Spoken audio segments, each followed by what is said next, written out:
이제 오늘 설교로 우리 창세기 묵상이 다 끝이 납니다. 하나님 백성을 세워가시는 이야기, 하나님 나라의 관점으로 창세기 이야기를 지난 1년 한 3개월 조금 못되게 읽어왔는데 어느덧 벌써 창세기 마지막 장을 저희들이 다 이제 읽게 됐습니다. 아마 이 후에는 신약에 있는 책들을 조금 더 묵상한 후에 다시 출애굽기 이야기로 돌아오려고 합니다.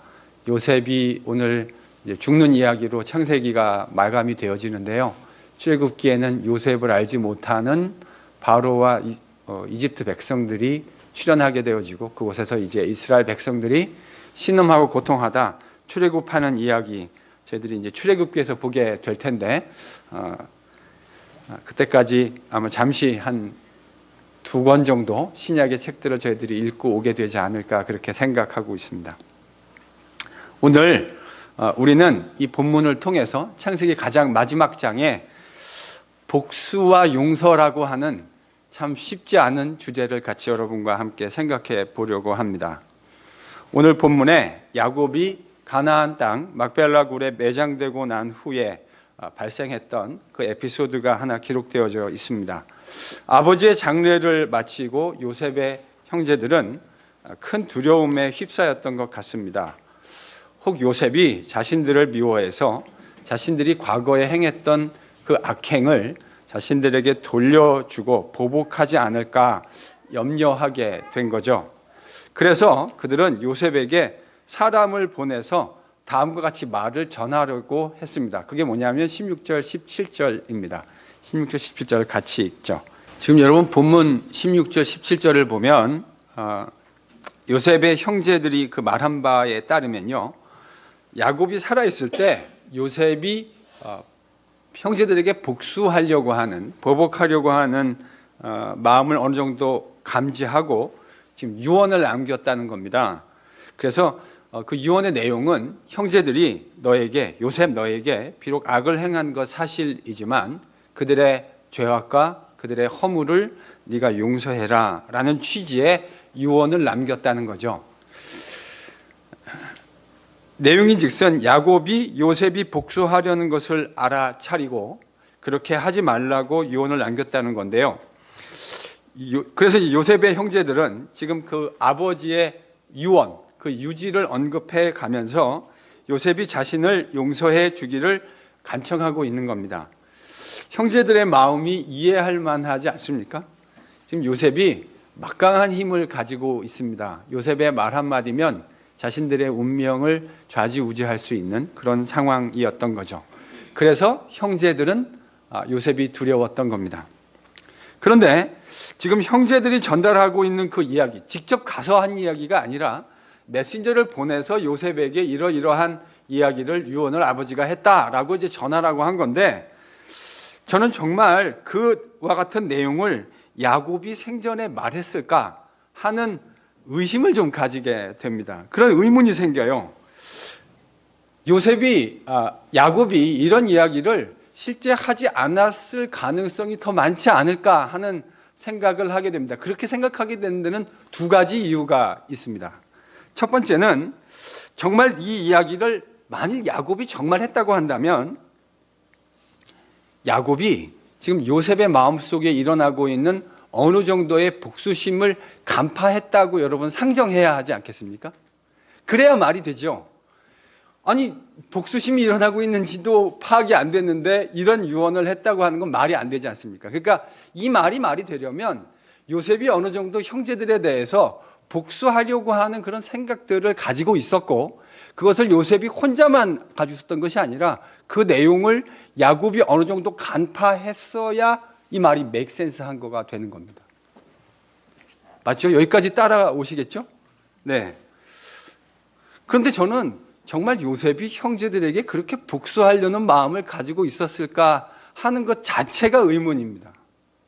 창세기 내러티브 어디를 보더라도 요셉이 형제들에게 복수하려고 했다고 하는 힌트를 저희들이 얻기가 매우 어려워 보여요.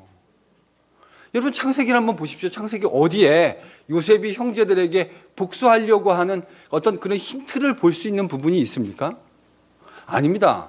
요셉은 처음부터 형제들에게 보복하려는 마음이 없었어요. 그는 형제들과 잘 회복하고 싶었습니다.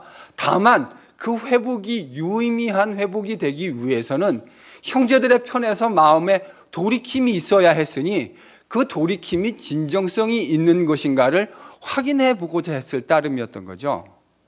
그러니까 야곱이 요셉의 마음속에 복수심을 간파했다고 하는 것, 그렇게 썩 맥센스 잘 안 됩니다. 도리어 요셉은 처음부터 그 회복을 기대하는 마음으로 나왔던 것, 저희들이 분명히 창세기 이야기에서 볼 수 있습니다. 그러니 야곱이 요셉의 복수심을 우려했다고 하는 것은 창세기가 그려주고 있는 전반적인 그 그림하고 그다지 썩 잘 어울리는 내용이 아닙니다. 근데요, 100번 양보해서 요셉이 정말 그런 복수심을 가지고 있었고 그것을 야곱이 간파했다고 여러분 한번 가정해 보십시다. 그러면 그렇게 가정했을 때 말이 잘 안 되는 부분이 바로 여러분 이 부분이에요. 만약에 야곱이 정말 요셉의 마음속에 있는 복수심을 간파하고 있었다고 한다면 여러분이 만약에 야곱이라면 뭐라 하시겠습니까? 창세기 48장에 등장하는 것처럼 자손들을 불러놓고 요셉을 불러놓고 야곱이 그런 말 하지 않았겠습니까? 내가 네 마음속에 있는 그 복수하려는 마음 충분히 이해할 수 있는 건데, 그런데 형제들에게 악을 갚지 말아라. 그들의 죄를 용서해 주어라. 여러분, 야곱이 이렇게 이야기하지 않았을까요? 만약에 정말 그런 야곱의 복수심을 야곱이 느꼈다고 한다면 저는 야곱이 48장에서 그랬던 것처럼 요셉을 불러놓고 너 맹세해라. 내가 죽은 다음에도 형제들에게 그들의 악행을 악행으로 갚지 않겠다고 나에게 꼭 맹세해라. 이렇게 말했을 것 같아요. 근데 지금 그렇게 말했다는 겁니까? 안 했다는 겁니까? 그렇게 직접 안 했어요. 그리고는 형제들의 입을 빌리면 아버지가 살아계실 때 너 요셉에게 가서 얘기해라. 악을 악으로 갚지 말고 형제들의 죄악과 허물을 네가 좀 용서해 줘라. 이렇게 요셉이 못 듣게, 그리고 다른 형제들만 듣도록 야곱이 얘기했다는 거 아닙니까? 오늘 본문의 말대로 하자면. 여러분, 그럴듯합니까? 아니면 그럴듯하지 않습니까? 저는 그럴듯하지 않은 것 같아요. 물론 야곱이 이런 말을 했을 수 있습니다. 그게 전혀 불가능한 내용은 아니죠. 그러나 여러 정황과 문맥을 봤을 때는 야곱이 이 말을 했을 가능성보다는 하지 않았을 가능성이 더 많아요. 그러면 형제들은 왜 이런 이야기하고 있는 겁니까? 돌아가신 아버지의 입을 빌려서, 아버지의 유지를 빌려서 혹시나 보복할 수 있는, 복수할 수 있는 동생의 마음을 돌려보겠다고 하는 여러분 얄팍한 심리 아니겠습니까? 어떻게 보면 참 애처롭죠. 저는 그렇게 이해하는 게 더 그럴듯해 보입니다. 그런데요, 형제들 입장에서 생각해 보면 그들 입장도 이해 못할 건 아닌 것 같습니다. 자신들이 요셉에게 준 그 씻을 수 없는 상처, 본인들도 사람인데 왜 생각나지 않았겠습니까? 정말 형제들은 요셉을 죽이려고 계획했던 거 아닙니까? 자신의 아버지, 한 아버지 밑에 태어난 형제들을 자신의 손으로 죽이려고 자기들이 모의하고 계획했었잖아요. 이거 자신들의 지금 수준에서 생각하고 있는 건데요. 틀림없이 요셉이 그때를 생각하면서 우리에게 복수할지도 모른다. 이렇게 생각했던 거 아닙니까? 저는 이해는 됩니다. 사실 인간의 보편적 심리에서 이 복수심이라고 하는 것이 여러분 얼마나 중요한 주제입니까? 여러분 우리도 알게 모르게 이 늘 복수심이라는 것을 가지고 살잖아요. 물론 본문처럼 드라마틱한 이야기는 아니지만 매우 소심한 복수들을 우리가 일상에서 하고 살잖아요. 사실은 우리가요 이 복수심이라는 것에 있어서 전혀 자유롭지 못합니다. 모든 인간들이 크던 작던 이 문제 때문에 늘상 고민하면서 살아갑니다. 인생 살면서 크고 작은 복수 생각해 보지 않고 그거 실행에 옮겨보지 않은 사람이 과연 몇이나 되겠습니까? 그래서 소설이나 영화나 문학 작품에 보면 빈번히 등장하는 주제가 복수라고 하는 주제입니다. 여러분도 아마 문학작품에서 이 복수를 주제로 한 것들 많이 보셨을 거예요. 이 주제를 가지고요, 시리즈로 영화를 만든 한국 감독이 한 분이 있는데 그분의 이름이 박찬욱 감독이라고 하는 분입니다. 그분의 영화를 보면 이 복수라고 하는 주제가 매우 정직하게 다루어지고 있습니다. 그가 2002년부터 만든 영화들인 걸로 제가 기억합니다. 2002년, 2003년, 2005년 이 정도 어간이었던 것 같은데요. 제일 먼저 나온 게 혹시 뭔지 아십니까? 복수는 나의 것. 제목부터 되게 선정적이죠. 복수는 나의 것. 그리고 그 다음 해에 나왔던 영화가 정말 그 공전의 히트가 됐던 올드보이. 보셨습니까? 올드보이. 그리고 그 두 해 나온 영화가 이 복수 시리즈의 종결편 친절한 금자씨. 다들 보셨군요. 그래서 복수는 나의 것, 올드보이, 친절한 금자씨. 이 세 편의 영화는 이 박찬욱 감독이 이해하고 있는 복수가 무엇인지를 매우 적나라한 언어로 우리에게 표현해 주고 있습니다. 저도 그래서 이 영화들을 다 보았습니다. 각각의 영화 속에는 복수를 해야만 하는 나름대로의 이유를 가지고 있는 주인공들이 등장합니다. 그래서 그들은 매우 철저하게 플랜된 복수를 계획합니다. 그냥 이렇게 우연히 복수를 하는 게 아니고요. 철저하게 그 복수를 계획합니다. 그리고 그 자신의 계획에 따라서 그 복수를 실행해가는 주인공들을 만나게 됩니다. 그리고 결국 그 복수를 완성합니다. 여러분, 복수라는 걸 생각할 때 우리 마음속에 가장 먼저 떠오르는 단어가 어떤 단어죠? 복수. 그럼 딱 떠오르는 단어예요. 복수 그러면 여러분 어떤 단어가 마음에 딱 떠오르십니까? 통쾌함 아닙니까? 통쾌함? 복수 그러면 마음속에 통쾌함, 뭔가 어떤 쾌감을 우리가 느끼게 되잖아요. 복수를 수행했을 때 느끼는 그 쾌감. 사실 그게 없다면 복수를 해야 될 이유도 없겠죠.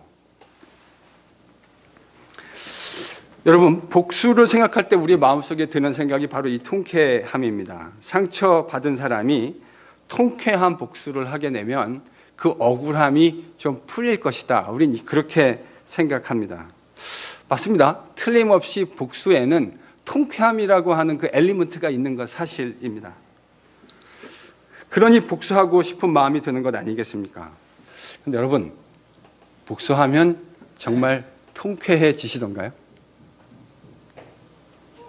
질문을 좀 바꿔볼까요? 여러분, 복수하면 정말 행복해지십니까? 박찬욱 감독의 영화에 보면 그 클라이맥스 부분에요. 꼭 이런 장면이 등장해요. 자기가 그 복수하려는 계획을 세우고 그 플랜대로 철저하게 복수를 수행하고 실제로 복수를 완성합니다. 그리고요, 그 복수를 완성한 주인공의 얼굴을 복수 완성 장면 다음에 클로즈업 해주는 장면이 꼭 나와요. 저는 그게 박찬욱 감독이 의도한 것이라고 생각합니다. 근데 여러분, 복수하고 나면 우리는 통쾌하고 속이 시원할 것이라고 흔히 생각하잖아요. 그런데요, 그 복수를 하고 난 후에 등장하는 주인공들의 얼굴은 전혀 행복하지 않습니다. 여러분, 나중에 친절한 금자씨를 다시 한번 가보십시오.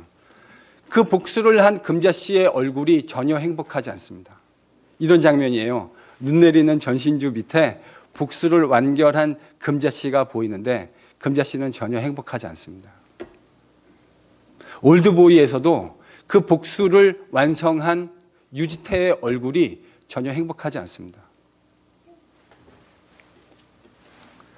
그들이 그렇게 꿈꿔왔던 복수를 수년에 걸쳐 계획하고 수행했는데 왜 행복하지 않을까요? 여러분, 그게 바로 복수의 함정입니다. 우리는 복수하면 행복하고 통쾌할 것이라고 생각합니다. 그런데요, 복수하면 절대로 행복하고 통쾌할 수 없습니다. 그게 복수가 가진 함정이에요. 우리가요, 이 복수에 대해서 조금만 묵상해 보면 복수하는 사람이 전혀 행복할 수 없다고 하는 것 금방 알 수 있습니다. 왜 그렇습니까? 여러분, 진정으로 통쾌한 복수를 하려면 뭐가 상승해야 되냐면 전투력이 상승해야 합니다.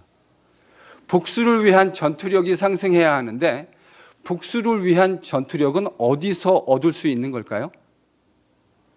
자기가 받은 상처를 묵상하고 하나님의 말씀을 묵상하는 게 아니고요. 내가 받은 상처를 묵상하고 또 묵상하고 또 묵상하고 또 묵상할수록 복수를 위한 전투력은 상승되게 되어 있습니다. 그래서 복수를 계획하고 복수를 생각하는 사람의 마음속에는 절대로 행복할 수 없어요. 여러분, 그 상처를 하루라도 빨리 털어내는 것이 행복하게 될 수 있는 비결 아니겠습니까? 그런데 그 상처를 끌어안고 또 끌어안고 묵상하고 meditate upon meditation 이러는데 어떻게 그 복수로부터 자유로울 수 있겠습니까? 복수를 계획하는 것 자체가 내가 이미 불행해지는 것을 계획하는 것과 절대로 다른 것이 아닙니다. 그러니 절대로 행복할 수 없죠. 이게 복수의 함정입니다. 그 함정, 그러한 묵상을 하는 동안 우리는 그 큰 상처에 지속적으로 더 노출되기만 할 뿐입니다. 그러니 더 불행해질 수밖에 없는 것 아니겠습니까? 여러분, 복수를 계획하는 동안 사람은 괴물이 되어갑니다. 제가 서울에는 제가 이름만 대면 여러분이 다 아실 만한 교회입니다. 그 교회 되게 상처가 많은 교회인데 그 교회 가서 몇 번 설교한 일이 있습니다.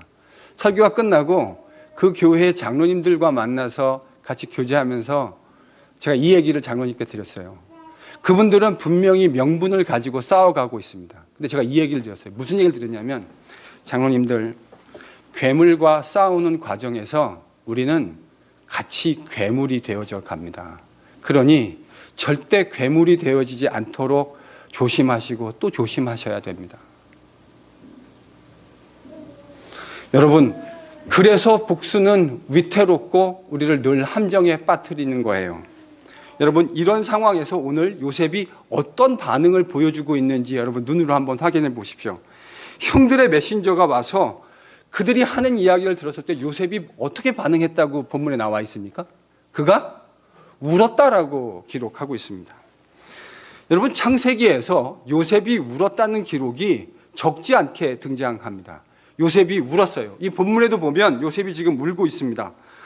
이 단락에서 이 울음의 의미가 무엇일까? 저는 이런 의미가 아닐까 싶습니다. 치근한 마음 아니겠습니까? 안타까운 마음 아니겠어요? 자신은 이미 형제들을 다 용서했는데 그 용서를 받아들이지 못하고 있는 형제들의 모습을 보면서 요셉이 지금 얼마나 마음이 안타까웠겠습니까? 그 안타까움이 지금 울음으로 표현된 거겠지요. 자신의 용서를 받아들이지 못하는 형제들의 그 마음, 요셉이 지금 다 그 마음을 읽어냈기에 울고 있는 것 아니겠습니까? 저는 이 시점에서 제가 읽는 창세기에서 요셉이 형제들에게 복수하고 싶은 마음이 추호도 없었다고 생각합니다. 어떻게 알 수 있습니까? 여러분, 19절과 20절을 보십시오. 여러분, 요셉도 사람인데 어떻게 목사님 보복하려는, 복수하려는 마음이 그렇게 눈꼽만치도 없을 수 있습니까? 저는 없었다고 생각합니다. 그 없었다고 하는 게 19절, 20절에서 여러분 보이시지 않습니까? 요셉이 지금 어떤 해석학을 보여주고 있어요? 당신들은 나를 해하려 하셨습니다. 여러분, 이거는 변할 수 없는 진리입니다. 그렇죠? 사실입니다. 형제들은 요셉을 분명히 악한 의도를 가지고 해하려 했습니다. 근데 요셉의 해석학을 보세요. 요셉이 그걸 그 20절의 단어에서요, 매우 중요한 단어가 하나 있습니다. 무슨 단어일까요? 바꾸사. 하나님이요, 형제들의 그 악한 의도를 지금 뭐 했다는 거예요? 체인지 해내셨다는 거예요. 하나님이 틀림없이 형제들이 갖고 있는 그 악한 의도를 갖고 있었던 거 틀림없는 사실인데 그 형제들의 악한 의도를 하나님이 바꾸어 내셨다는 거예요. 지금 요셉이 그거를 깨달았다는 말 아닙니까? 여러분, 바로 이 이유 때문에 요셉은 형제들을 용서할 수 있게 되어진 겁니다. 비록 그들은 나에게 틀림없이 악한 의도를 가지고 접근해 온 것 사실이지만, 나를 죽이려고 했던 것 틀림없는 사실이지만, 하나님이 뭐 하셨대요? 그것을 바꾸셨대요. 하나님이 그거를 바꾸셨다라고 하는 것을 요셉이 깨달은 거예요. 그 하나님의 전지전능하신 능력, 사람들의 악한 의도마저도, 형제를 죽이려고 하는 그 악한 의도마저도 바꾸어 내실 수 있는 하나님의 전능하시고 그 신실하신 능력을 요셉이 지금 믿은 겁니다. 여러분, 이렇게 되면 용서할 수 있습니다. 저는 요셉이 뭔가 특별하고 우리랑 성정이 다른 어떤 사람이었기 때문에 용서할 수 있는 그런 비범한 모습을 보인다고 생각하지 않습니다. 그가 왜 용서할 수 있었냐면, 형제들의 그 악한 의도마저도 바꾸어낼 수 있는 하나님의 능력이 있다고 하는 사실을 그가 믿었기에 그가 용서할 수 있었던 거예요. 그래서 하나님의 이 같은 능력을 신뢰하는 사람들은 세상 사람들이 상상할 수 없는 바로 그런 다른 모습들을 세상에 보여주게 되어 있습니다. 전 그래서 하나님의 백성은 레디컬한 삶을 살 수밖에 없다고 생각합니다. 여러분, 예수의 제자는 이래서 하나님의 능력을, 그 신실하신 능력을 신뢰하기에 레디컬한 삶을 살아갈 수 있게 되는 겁니다. 지금 본문에 등장하는 요셉처럼요. 그래서 여전히 우리가 살아가는 세상 속에서 악한 의도를 가지고 있는 많은 사람들, 우리가 비즈니스하는 현장에서, 우리가 일하고 있는 일터에서, 때때로는 교회 안에서도 그와 같은 일들을 경험하며 살 수도 있습니다. 안타깝지만. 그러나 그럼에도 불구하고 그 악마저도 선으로 바꾸어 내실 수 있는 하나님의 능력을 신뢰하기 때문에 우리는 악을 악으로 갚지 않을 수 있는 그런 은혜의 길을 걸어갈 수 있게 되는 겁니다. 믿으실 수 있는 은혜가 있기를 바랍니다. 그래서 그 악한 사람들의 의도 속에서도 우리는 여전히 하나님 백성으로 샬롬의 은혜를 누리게 되는 겁니다. 여러분, 오늘 본문을 보면요, 요셉이 그렇게 하나님의 백성으로 용서하는 삶을 살아가면서요, 깨닫게 된 것이 또 하나 있습니다. 요셉이 하나님 백성으로 용서하는 삶을 살았잖아요. 그런데 그 용서하는 삶을 순종하며 살아가는 과정에서 그가 깨닫게 된 게 또 하나 있어요. 20절 다시 한번 읽겠습니다. 20절을 다시 한번 읽습니다. 여러분, 지금 요셉이 뭘 깨달았죠? 하나님이 자신에게 하나님 백성으로 요구되어진 그 삶을 요구하셨는데, 요셉이 하나님 요구하시는 쉽지 않은 삶이지만 그 삶을 순종으로 살아냈습니다. 근데 그 순종의 삶을 살아내는 과정 속에서 지금 요셉이 뭘 하나 제가 깨닫게 되어진 것을 이야기하는데, 그 뭘 깨닫게 되어진 겁니까?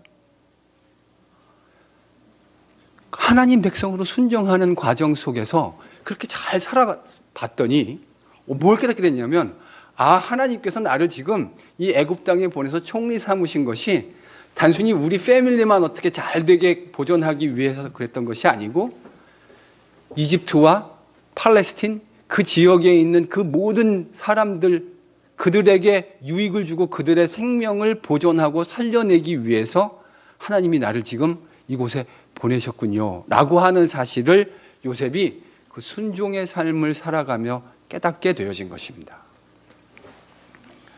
즉, 하나님이 많은 사람들의 생명을 구하기 위해서 자신을 애굽에 보냈다고 하는 그 사실을 요셉이 깨닫게 되어진 겁니다.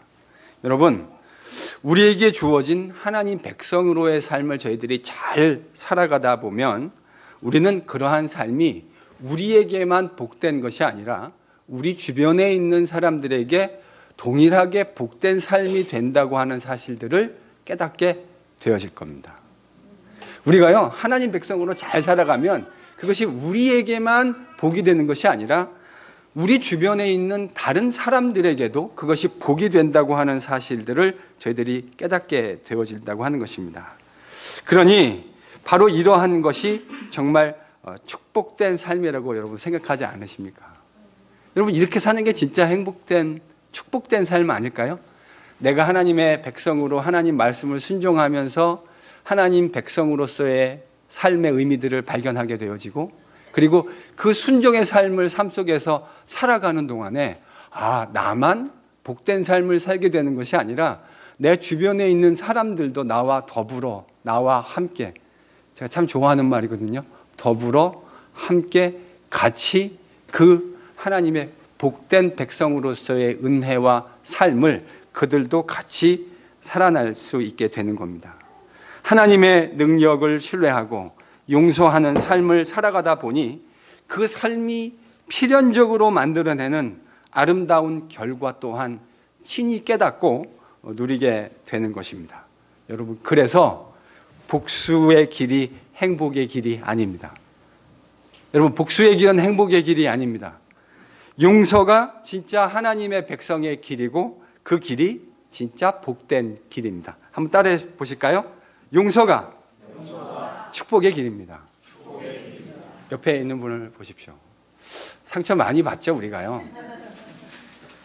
때때로 가족에게도 상처받고, 사랑하는 부모에게도 상처받고, 사랑하는 자녀들에게도 상처받고. 제가 요즘 딸 자식한테 상처를 많이 받고 사는데, 자식들도 부모에게 상처 주고요, 부모들도 자식에게 상처 주고, 때로는 그러길 원치 않지만 교우들끼리도 서로 때로 상처 주고, 우리 그렇게 살지 않습니까?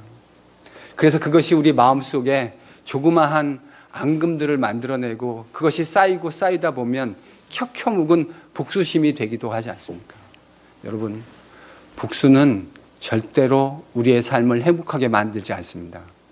여러분이 상처가 많으면 많을수록 복수하고 싶은 마음이 드는 것, 우리가 다 이해할 수 있는 동료 죄인들이지만, 여러분, 그 길은 절대로 복된 길이 아니고 행복의 길이 아닙니다. 뭐가 행복의 길입니까? 용서가 행복의 길입니다. 용서할 때 거기에 하나님의 다스리심이 무엇인지를 경험하는 은혜를 누리게 될 겁니다. 순종하는 자만이 하나님의 복된 은혜를 또 누리게 되어집니다. 말로 하는 은혜가 아니라 내 삶 속에서 체득하고 느끼고 만질 수 있는 은혜. 여러분, 하나님의 말씀에 순종할 때 깨닫게 되는 줄로 믿습니다. 오늘 요셉이 그랬던 것처럼요. 그래서 우리 용서할 수 있는 그런 공동체가 될 수 있기를 바랍니다. 자그마한 일들, 마음속에 있는 상처들, 여러분 다 용서하실 수 있기를 바랍니다. 주님 안에서 털어내십시오. 주님의 통치를 받아낼 수 있기를 바랍니다. 성도 여러분, 제가 몇 주 전에 우리 그리스도인의 진정한 축복이 무엇이라고 말씀드렸습니까? 뭐가 축복이라고 말씀드렸죠? 하나님?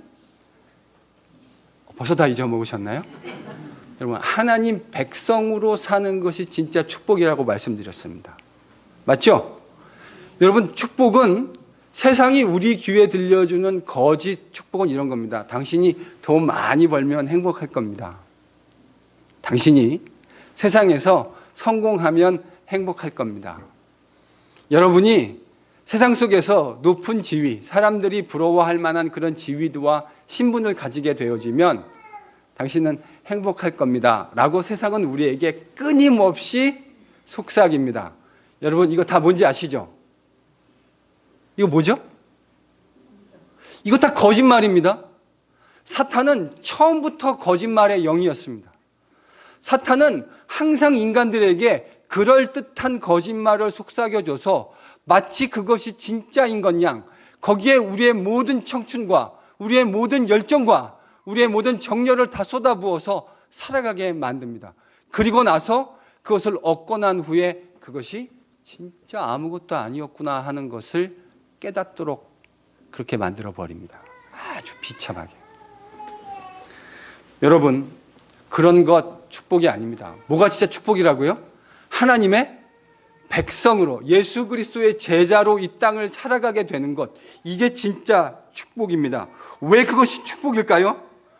하나님 백성으로 살면서 그 살아가는 과정 속에서, 그 하나님 백성으로의 순종의 삶을 살아가는 과정 속에서 우리는 그 순종이 주는 아름다운 열매들을 삶으로 경험하게 되기 때문에 여러분, 그게 진짜 축복입니다. 여러분, 하나님 백성으로 살면요, 그 백성으로 사는 것 때문에 누릴 수 있는, 세상 어떤 것으로도 누릴 수 없는 그 축복을 우리가 맛보게 되어집니다. 저는 성도들이 이 축복을 지속적으로 맛보아야 교회가 건강해진다고 생각합니다. 여러분, 선순환 있잖아요. 잘 되는 사람은 여러분 그렇잖아요. 애들이 부모 말을 잘 들어요. 그럼 부모 말을 잘 듣고 자기가 해야 할 일 열심히 하고 하나님 잘 섬기고, 그러면 성실하게 되어지고 학교에서도 공부도 대체로 열심히 하게 되어지고요. 대체로. 꼭 그렇지는 않습니다. 여러분, 공부가 탤런트가 아닌 사람들도 있어요. 그러니까 너무 공부로 모든 것들을 재단하려고 하지는 마세요. 공부를 잘 못해도 얼마든지 유의미하고 행복한 하나님의 사람으로 살 수 있습니다. 그 아이가 가지고 있는 포텐셜이 무엇이고 탤런트가 무엇인지를 잘 보는 게 훨씬 더 중요하죠. 여러분, 공부만 잘한다고 인생이 행복한 인생이 되는 겁니까? 우리 인생 주변에 그러지 않은 사람들 얼마나 많이 보았습니까? 특출하고 똑똑한 사람인데 전혀 행복하지 않은 인생을 살아가는 사람들 정말 많이 봅니다. 그러니까요, 교회가, 목사가 좋은 학교 가고 좋은 직장 얻고 돈 많이 벌고 사회적으로 신분 올라간 거 보고 축복받았다는 말, 제가 그렇게 말한다 그랬습니까? 말 안 한다 그랬습니까? 그런 말 안 한다 그랬습니다. 그런 말 안 해요. 그게 축복이 아닐 수 있기 때문에 그래요. 진짜 축복은 뭐라고요? 하나님 백성으로 좀 적게 가지고 있는 것을 옆에 있는 형제들과 기꺼이 따뜻한 마음으로 나누어 먹으면서 얼마든지 여러분 행복하게 살 수 있습니다. 좋은 음식 꼭 먹지 않아도요, 라면을 같이 하나 나눠 먹고 김치를 나눠 먹어도 얼마든지 그리스도인으로 행복하게 여러분 살 수 있습니다. 세상이 우리에게 주는 거짓말들이 다 그런 거예요. 당신이 많이 가지면 행복해질 겁니다. 당신이 사회적으로 성공하면 행복해질 겁니다. 당신이 사회적으로 지위를 가지게 되면 행복해질 겁니다. 여러분, 아닙니다. 그런 거 갖는다고 행복해지는 것이 아닙니다. 하나님 백성으로 살아갈 때 진짜 참 행복이 무엇인지 여러분 누리게 될 겁니다. 말로 누리는 것이 아니라 우리의 피부로 누리고 오감으로 느끼고 우리의 영과 영이 느끼게 될 것이라고 믿습니다. 저는 그래서 복수하는 것이 행복의 길이 아니라 용서가 진짜 행복의 길이라고 생각합니다. 그런 의미에서 저는 요셉이 정말 지혜로운 사람이라고 생각합니다. 그는 억지로 용서한 것이 아닙니다. 그 용서의 길이 진짜 행복의 길이라는 것을 알았기 때문에 하늘의 지혜로 무장해서 진정으로 용서하는 정말 행복한 하나님의 백성의 삶을 살 수 있었던 겁니다. 눈물이 없었던 건 아닙니다. 눈물이 있었습니다. 아픔도 있었습니다. 그러나 그 눈물과 아픔이, 지속적인 눈물과 아픔이 되게 하지 않을 수 있는 지혜를 가지고 있었던 겁니다. 하나님이 그 눈물과 한숨 나는 상황 속에서도, 탄식의 상황 속에서도 그것을 바꾸어 웃게 하실 날이 올 것이라고 하는 사실을 깨달았기에 기꺼이 그 하나님을 신뢰하고 진짜 용서하는 행복한 삶을 선택한 겁니다. 여러분, 몇 해 전에 한국에서 땅콩회항이라는 유명한 사건이 있었습니다. 기억하십니까? 네, 이거는 이 문화죠. 갑질 문화. 자기가 사회적으로 가지고 있는 신분을 악용해서 힘없는 사람을 착취하고, 요즘에 뭐 미투하고도 어느 정도 그 일맥상통하는 부분이 있는 것 같은데요. 이 땅콩회항이 유명해지던 시점에 한국 사회에 또 이와 유사한 사건이 하나 있었습니다. 그게 뭐냐면 압구정의 한 경비원이 분신 자살한 소송이 있었습니다. 그 아파트에 입주민이었던 70대 노인의 그 폭언과 만행을 참지 못해서 분신해서 돌아가신 일이 있었습니다. 그 기사를 접하고 제가 마음이 참 좋지 않았습니다. 이게 한국 사회에 만연한 병폐인 것 같아서 더더욱 마음이 좋지 않았습니다. 그래서 그 사건을 유심히 좀 관찰했습니다. 그 분의, 그 경비원의 장례식장을 그 뉴스가 보여줬는데요. 그 보니까 그분이 예수를 믿는 분이셨더군요. 장례식 그 장면을 보니까 저희들이 딱 보면 아, 예수 믿는 분이구나 하는 그런 사인이 거기 있었습니다. 그런데 그 장례식 장면을 비추는 그 비디오에 어떤 내용이 있었냐면 그 경비원을 50대 중반의 경비원이었는데요. 그를 죽음으로 몰아가게 만들었던 당사자 할머니, 70대의 할머니가 어쩔 줄 몰라서 그 조문 와서 어쩔 줄 몰라 하는 모습이 카메라에 포착되어졌습니다. 그런데 그렇게 수분 동안, 몇 분 동안 어쩔 줄 몰라 하는 그 할머니를 어떤 여자분 한 분이 부축하고 가서 그 앞에서 문상하고 조문할 수 있도록 그렇게 인도하는 모습을 봤습니다. 알고 봤더니 그 여자분이 소천하신 경비원의 아내분이시더군요. 그 경비원이 너무나 모욕적이고 모멸감을 느껴서 극단적인 선택을 하기는 했지만 그리스도인이었고 대략 한 달이 조금 덜 되는 시간 동안 병원에서 화상 치료를 받고 끝내 돌아가셨습니다. 그런데 그 돌아가시는 그 한 달 동안의 기간 동안 아내와 자식들에게 그렇게 유언하셨대요. 악을 악으로 갚지 말라고, 용서해 주라고. 그래서 그 남편분의 유지를 받들어서 그 아내분이 정말 쉽지 않은 일 아니었겠습니까? 자기 때문에 남편이 지금 저렇게 되어져 있는데 거기 문상을 온 사람을 부축해서 남편의 조문할 수 있도록 그렇게 해줬다고 하는 그 용서의 길을, 쉽지 않은 길을 선택했다는 이야기를 들으면서 참 많은 생각을 했었습니다. 여러분, 우리는 세상을 살면서 우리에게 상처 준 사람들 미워하고 그들에게 통쾌한 복수를 해주는 날을 여전히 상상하며 매우 불행하게 하나님 백성답지 않게 사실 수도 있습니다. 여러분, 그런 선택을 하실 수 있습니다. 근데요, 그렇게 살면 나를 통해 이루시는 하나님의 역사는 여러분 틀림없이 맛보실 수 없을 겁니다. 통쾌한 복수의 날을 상상하시면서 매우 불행하게 하나님 백성답지 않게 사실 수 있는데요. 그렇게 사시면 하나님이 나를 통해 이루시는 아름다운 그 회복의 열매와 결과들은 절대 여러분이 맛보실 수 없는 열매가 될 겁니다. 그런데 우리는 성격을 바꿔서 우리에게 상처 준 사람들의 그 잘못을 용서하고 여전히 하나님 백성답게 살 수도 있을 겁니다. 그러면 하나님의 다스림을 받는 행복이 무엇인지 여러분은 꼭 누리게 되실 겁니다. 하나님이 그 길을 걸어가는 것 쉽지 않다는 것 저희도 알고 있고 우리 주님도 잘 알고 있습니다. 그러나 그 길을 순종하고 걸어가면 그 길을 걷는 것 정말 잘했다, 이 길을 걷기를 정말 잘했다고 하는 것을 우리가 함께 느끼고 목격하게 될 그 일을 하나님이 반드시 허락해 주시는 줄로 믿습니다. 저는 이게 진짜 복된 하나님의 백성의 삶이라고 생각합니다.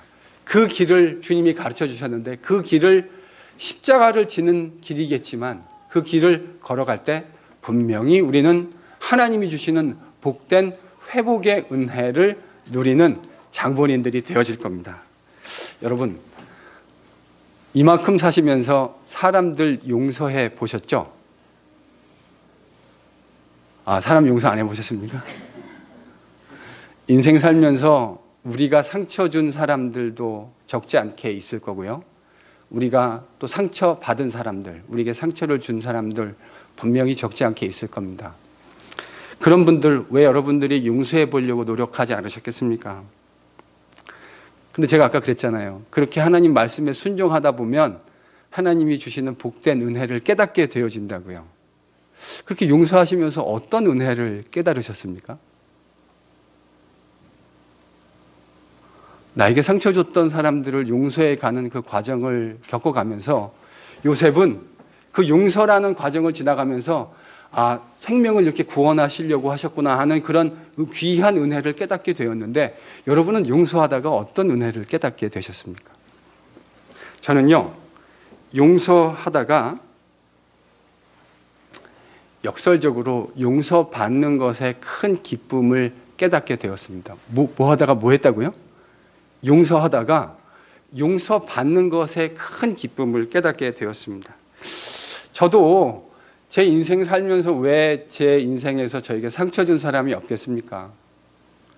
생각하는 것만으로도 가슴이 아려오고 속이 쓰려오는 그런 일들이 저에게도 있습니다. 그래서 저도 주님 말씀에 순종하기 위해서 참 부단히 용서하려고 노력 많이 했던 적이 있었습니다.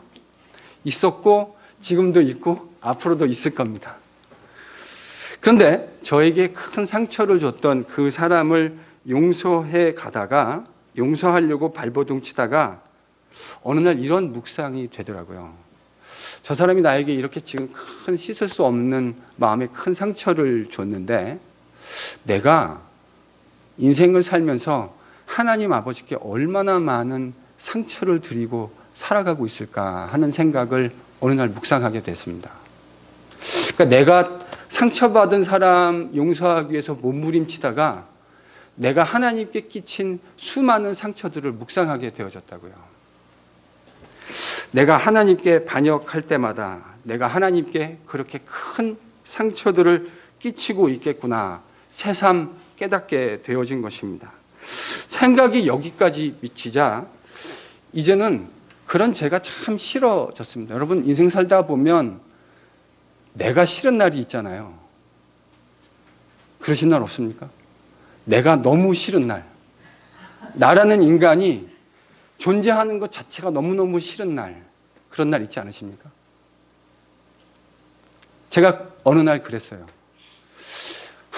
생각을 안 할 때는 몰랐는데 이 용서란 주제를 깊이 묵상하다 보니까 내가 하나님께 끼치고 있는 이 험악한 일들을 생각하니까 제가 너무너무 저라는 인간이 너무너무 싫어지더라고요.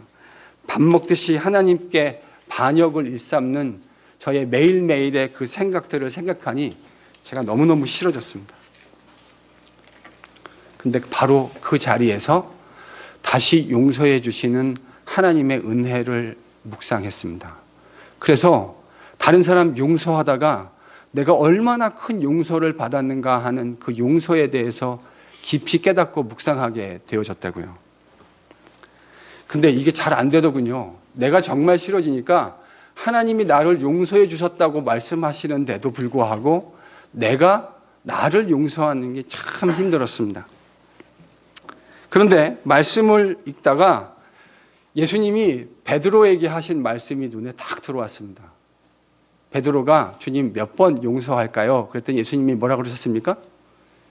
70번씩 7번 용서해 주어라. 그러니까 그러면 77이 49, 490번 용서해 주고 491번째는 용서해 주지 말라는 말인가요? 아닙니다. 여러분 이 말의 의미는 계속해서 끊임없이 지속적으로 용서해 줘라. 근데 이 말을 주님이 하시는 이 본문 말씀을 묵상하는데 갑자기 이런 생각이 딱 들었어요. 이렇게 말씀하시는 주님은 나를 끊임없이 용서해 주시겠구나.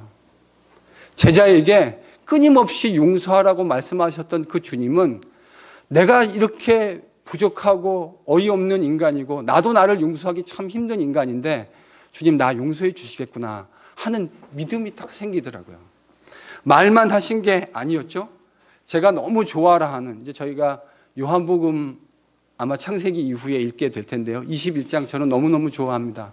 왜냐하면 주님이 자기를 부인했을 뿐만 아니라 자기를 저주했던 수제자라고 불리는 그 인간을 찾아가서 그를 회복해내고 다시 하나님의 백성으로 예수의 제자로 살아가게 하는 그 모습을 보면서 이런 베드로도 용서해 주는 주님이시라면 나의 험악한 죄악과 나의 반역과 패역한 모습도 얼마든지 용서해 주시겠구나 하는 믿음이 생기기 시작하더라고요.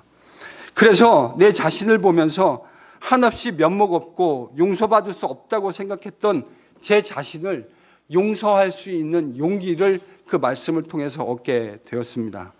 다른 사람 용서하다가 뭘 깨닫게 되었죠? 제가 얼마나 큰 용서를 경험했는지 그 깊이를 묵상하게 되었다는 말입니다. 사랑하는 성도 여러분, 하나님은 오늘도 지금도 우리가 하나님의 백성으로서의 통치를 경험하기를 기대하십니다. 하나님은요, 지금 저와 여러분이 이 삶의 현장, 이 한복판에서도 하나님의 다스리심을 받기를 기대하십니다. 그게 하나님이 우리 구주 예수 그리스도를 통해서 우리를 구속해 주신 가장 중요한 이유입니다. 그것이 그리스도인으로 레디컬하게 살아간다는 말의 의미입니다. 하나님이 바꾸실 것을 믿기에 그가 그것을 선한 것으로 바꾸어 내셔서 내가 순종할 때 아름다운 열매를 내가 맛보게 하실 것을 믿기에 우리는 우리 주변에 있는 사람들 기꺼이 용서할 수 있게 되어지는 겁니다. 사실은 그보다 먼저 용서하기에 앞서서 내가 먼저 그런 용서를 받아야 하는 인간이며 그 한없는 용서를 주님께 먼저 받았다고 하는 사실, 우리가 먼저 함께 기억하실 수 있는 은혜가 있기를 바랍니다. 옆에 있는 분에게 이렇게 다시 한번 말씀하시죠. 복수가 아닙니다. 용서입니다. 용서가 하나님 백성의 길입니다.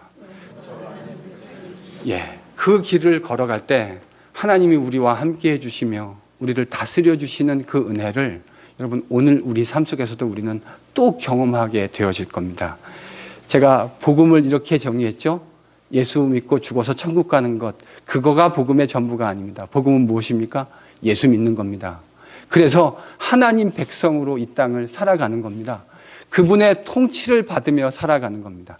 저는 창세기 51장이 이 용서라는 주제로 창세기 50장을 종결하고 있다는 것이 참 의미심장하다고 생각합니다. 새롭게 만들어진 하나님의 백성, 하나님이 이제 새롭게 만들어 가실 그 인류의 가장 아름다운 모습이 어떤 주제를 통해서 표현되고 있습니까? 용서라는 주제를 통해서 표현되고 있습니다. 하나님께서 우리를 먼저 용서하신 그 용서의 은혜, 그러기에 하나님 백성답게 우리 주변에 있는 크고 작은 일들 여러분 다 넉넉히 용서하며 하나님의 통치를 받아가는 우리 NGPC가 다 되실 수 있기를 예수 그리스도의 이름으로 간절히 축원합니다. 기도하겠습니다.